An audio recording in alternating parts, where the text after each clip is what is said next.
Hi, welcome to Kyle Women TV. My name is Mel Barker.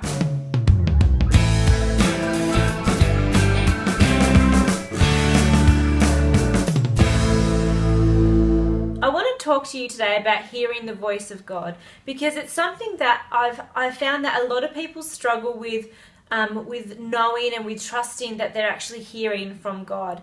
And a lot of people have those questions of, God, I just can't hear you. I don't know what you're doing. I don't know what you're saying to me. And people struggle to really take a hold of that voice and know how God speaks to them. So I've got the whiteboard here today, and I'm just going to put a few things up on there just to really share with you the different ways that you can hear the voice of God. So what I've found is there's 4 different personalities. There's 4 different prophetic personalities, and these really feed into how you hear the voice of God. So there's those people who are knowers. These people just know. When God speaks to them, it's more of an impression. They feel that it's more of a thought that stands out clearer than all the rest. It's filled with hope and love. It's a thought that spurs them on. It leaves them feeling uplifted and that they could do anything. A knower has 3 thoughts that come. We all have 3 thoughts that come into our mind. There's one that is about, from a place of self, where it's about self-preservation or about promotion, or it's all about what we want to do. We better get up and do it. We better push ourselves forward. We better get into the ministry, or we better, it's all about self. It's like, what can I do to progress myself? Then there's another thought that comes into our mind, and that's more of a demonic thought, or that kind of thought that is, it normally calls us by our sin. It says, that we're no good, that we're hopeless, that we can't do the things that, we feel to do. So that's a demonic thought, something that comes to us that's negative and that really pushes down on us. So that's like a demonic thought. And then there is the thought that comes from God, and that is a knowing thought. And that is a thought, as I said, that is filled with hope and love. Knowers feel things by impressions. They are intuitive. Knowers, they know how it's going to be. Quite often knowers are right. They don't know how it's going to happen, but they just have this impression that this is what it's going to be like, and this is how it's going to work, and this is what I know. A weakness with a knower is that quite often they will leave people behind. Not everyone gets that impression of this is how it's going to be, and not everyone has that faith with that knowing. And so what happens quite often is that knowers will actually leave people behind because they won't effectively communicate. They won't be able to put words to that knowing. So it's okay for you to know something in your heart and know something to be true, but where the maturity lies is to be able to then communicate that with someone else and bring them on board with you and do it together, because God calls us to do things as a team. He calls us to do things as a body, that, and if one person gets it and runs ahead without bringing people with them, that is where it just will fall flat and it won't work. So knowers, their weakness is that they'll get something and they'll want to run with it, and they won't want to talk about it because they can't put words to it. They've got no time for that. They just see the big picture and they want to grab hold of it and they want to move towards that without actually bringing people alongside them. So it's important that a knower doesn't overvalue their knowing and also shut God out. So a knower, because they're filled with such this impression and faith rises within them, they can quite often just start moving ahead, and it can then become all about the knowing. I know God said this, I know God said this, but then they can kind of leave God out of it as well, and it becomes all about their knowing and all about their vision and all about the dream, instead of continually checking back in with God and making sure that they are on the right track. It's not just about getting that impression once and running with it.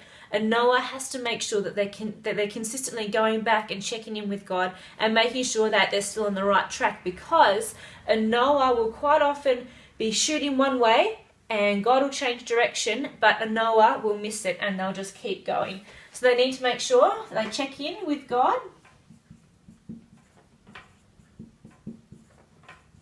They need to make sure that they learn how to communicate effectively in order to bring people on side with the vision. The next person that I want to talk about, the next personality, is a seer. And a seer, this is a word that is used quite a bit in the Bible. It says in 1 Chronicles 29:29, it says that Samuel was a seer, Gab was a seer. There's few people in the Bible that are actually given the term seer. And this is someone, you see how it should be. So again, you see in the big picture. Instantly you feel faith, it's as good as done. It normally encompasses your passion. Seers are long distance people. They see things in the future, they see a vision, and they want to run after it. They're the sort of people who are like a startup person or entrepreneurial. They're people who God trusts with big dreams, because a seer can see the big picture, and they can. It's more of it's something that they see, and they have the faith attached to their vision and what they see. It's not an impression. It's not a feeling. It's more they see it in their mind's eye. This is how it's going to be. They see it and they get the faith and they can just go for it. But like the so this is like big vision. So a seer has big vision. Let me have a look. They get instant faith. So when they see the vision, it's as good as done. A seer will be like a mover. They'll act on it. They'll see the vision and it's as good as done. They're ready to go. They're the ones who more get a bit. Their weakness is they get a bit bored with the mundane, because a seer is always looking forward. They get a bit. It's a bit hard for them to operate in the mundane things of life. They get stuck in the process quite often. A seer will get weary with doing the work it takes to get there, because they just want to get there. They see it really clearly where they're going. And a seer is someone who can struggle sometimes in the everyday tasks. They can struggle in the process, and they can get weary with the waiting. They have the difficulty of seeing the small things. So things like a seer will forget to eat. A seer will forget to exercise. A seer will forget to pay their bills. A seer will forget that they need to feed their kids, because they're so focused on what is ahead and what is in the future. They'll just they'll start to view the process of getting there as tripping them up. And the seer has to make sure, like a Noah, that they don't leave people behind, because they see in the big picture, they see in the future. They need to make sure that they communicate that effectively with the people around them. And quite often, if you are a seer and you see in the long distance, they see long distance. You need to make sure as a seer, God will put short distance people all around you. Okay, God will put people around you that do just see in the short distance. He'll put people around you who are very who are very task orientated, or who are very, they'll say to you, "Oh yeah, that's awesome. Like, you're talking about your 5-year plan, but what are we having for dinner?"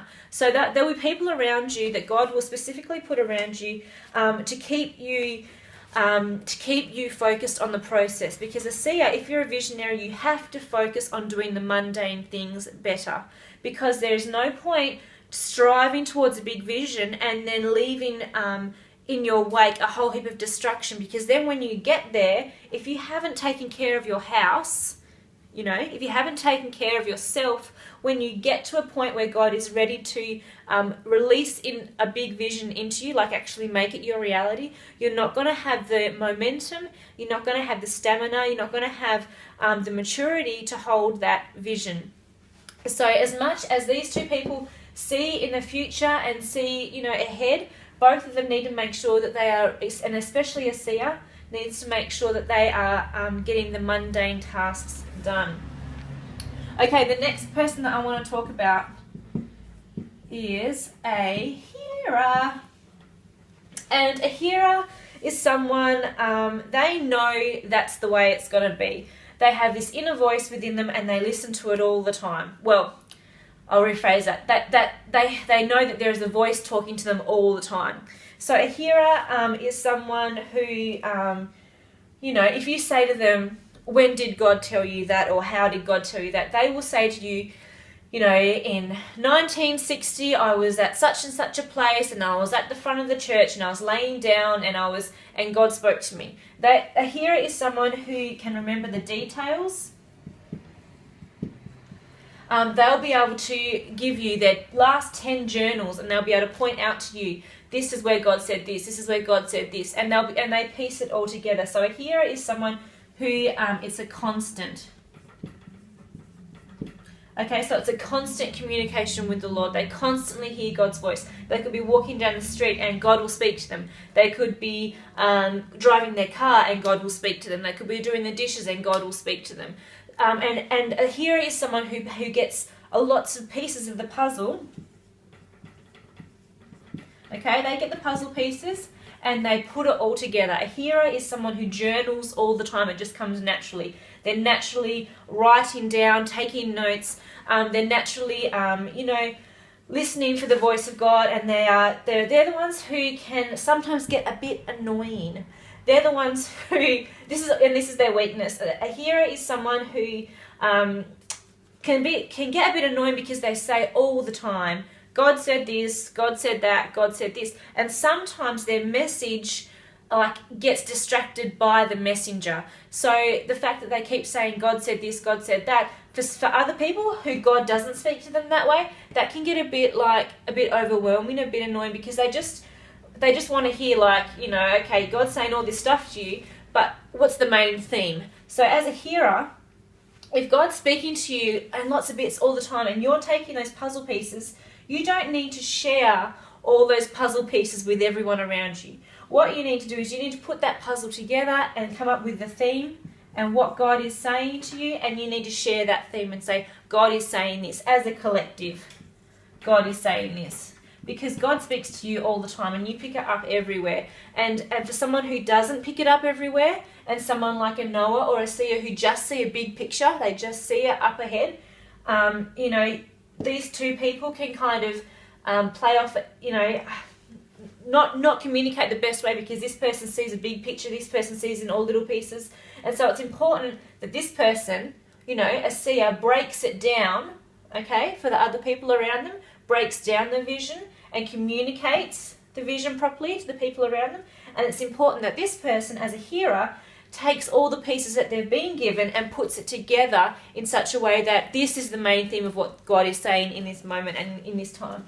A real strength of a hearer is that they can be quite independent in a good way. So where these two people can be independent in a way that they don't have the skill set, or they don't have the time to explain the vision, and they just want to run ahead. The way that a hearer is independent is that hearing the voice of God is enough for them. They don't need to have a team of people confirm it. They don't need to have, they don't need to see things fall into place before they know they heard from God. A hearer just knows they heard from God. And that's the strength that God has given them, to be independent in that, and to know, yep, God said this, and I know it, and I heard it, and it's all confirmed, it's all good.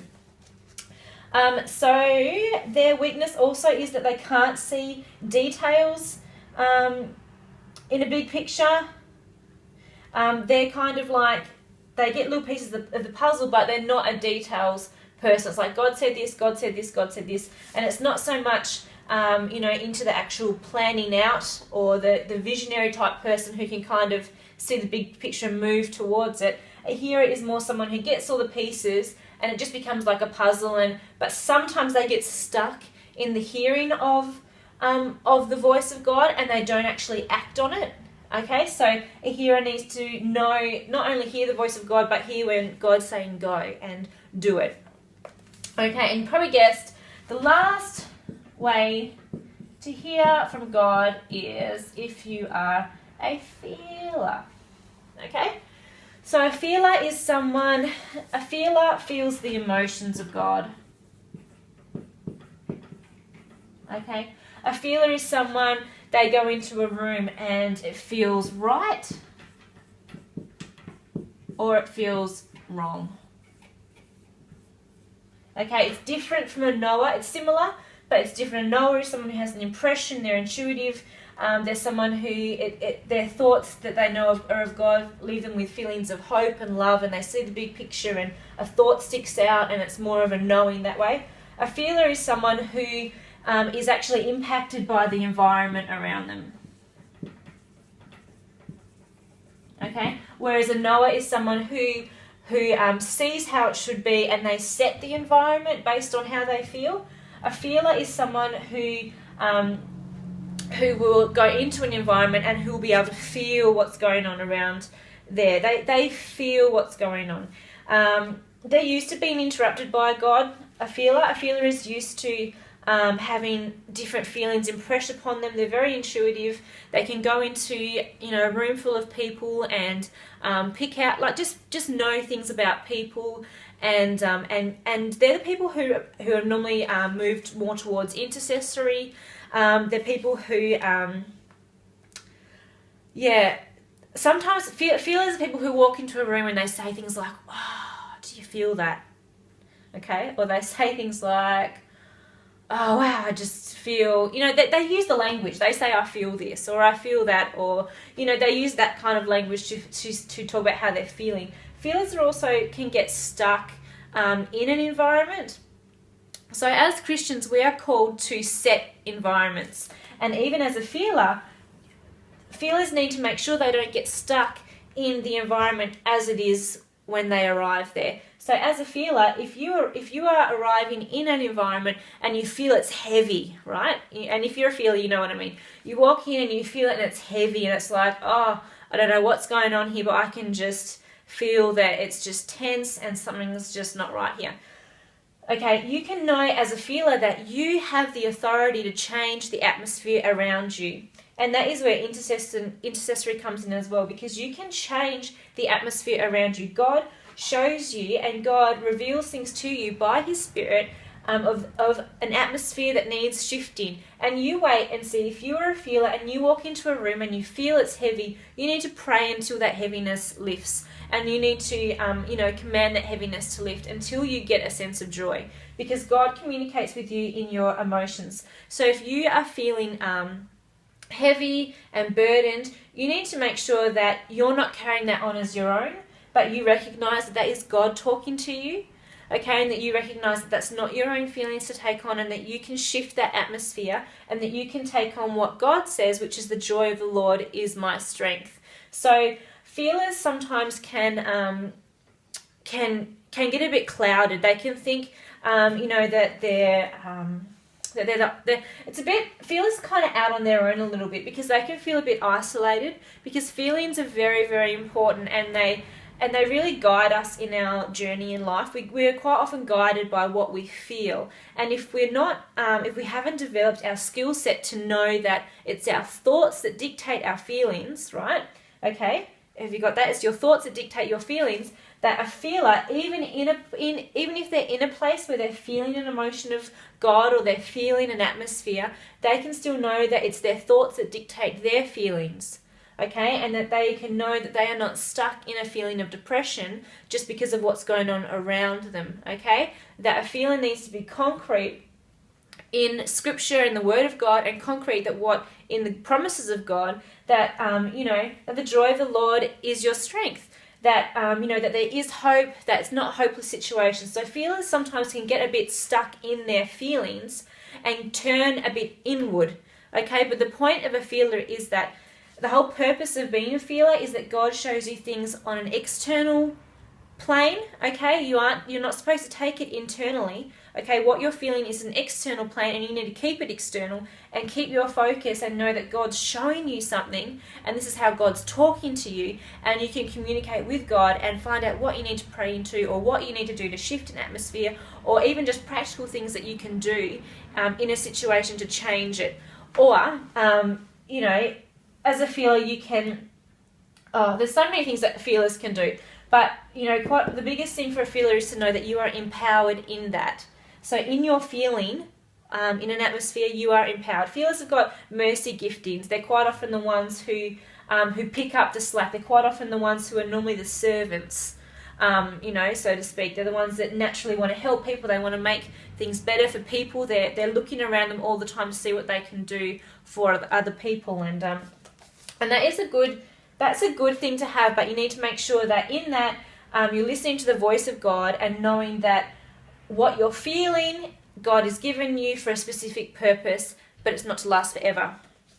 Okay, so a weakness of a feeler is that they do have a hard time functioning unless something feels right. And as I've said before, that a feeler, you can't get stuck in your feelings. That sometimes God is still calling you to push through, even though something feels wrong. Okay, so if something feels wrong, you need to be able to ask God for wisdom. What am I feeling, God? Is it an external thing that's going on here, or is it like an internal thing? So am I feeling this is wrong because of something's going on around me and I need to pray it through and shift an atmosphere and go forward? Or am I feeling that it's wrong because I need to change direction and it's actually not the way I'm supposed to be going? So I hope this has helped you see that there are 4 different ways that you can hear from God, and I hope that it's inspired you and encouraged you, that no doubt you would have, as I was talking, felt that you fit into one of those 4 categories. And absolutely you can have multiple personalities. These are like prophetic personalities. You might be dominant in as being a knower, but you might be a seer as well, or you might be dominant knowing but also hear the voice of God as well. So it's like you might be dominant as a feeler, but also you might see the big picture as well, and they might kind of interchange a bit. And also sometimes we have different seasons. So sometimes you might have a season where you're hearing the voice of God all the time and God's speaking to you all the time. You're hearing. And then you might move into a season where you're feeling things a lot more, and it's more of a feeling. Okay, so we need to know that the Spirit is fluid and that God can speak to us whichever way He likes, and that these are 4 of the ways that God can speak to you. And I hope that you found this video inspiring, and I hope that you found it useful. If you want to check out www.kayulwomen.com, I've got a lot more teaching on there, a lot more resources available to you, and I'd love to hear from you. So put a comment below or send me an email, and I'd love to hear from you and how you found this helpful.